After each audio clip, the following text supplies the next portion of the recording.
তোদের মতো মিসকিন না আমরা, ঠিক আছে আলহামদুলিল্লাহ। তোরা তো ক্ষমতার জন্য আমেরিকার একবার আব্বা, তারপর ভারতের চাচা। মাজলুম ছিলেন, জালিম হয়েন না।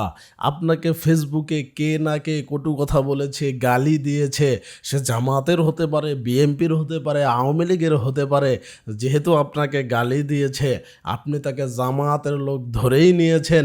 জামাতের তো কোনো লিডার, কোনো নেতা আপনাকে নিয়ে কটু কথা বলেনি, আপনাকে নিয়ে কোনো কথাই বলেনি, কিন্তু আপনি তাকে জামাতের লোক ধরে নিয়ে, যদিও কনফার্ম না তারপরেও আপনাকে যেহেতু গালি দিয়েছে, আপনি তাকে জামাতের লোক ধরে নিয়ে জামাতকে আপনি আবার কি গালিটা দিলেন আপনার দলের আপনি সর্বোচ্চ জায়গা থেকে।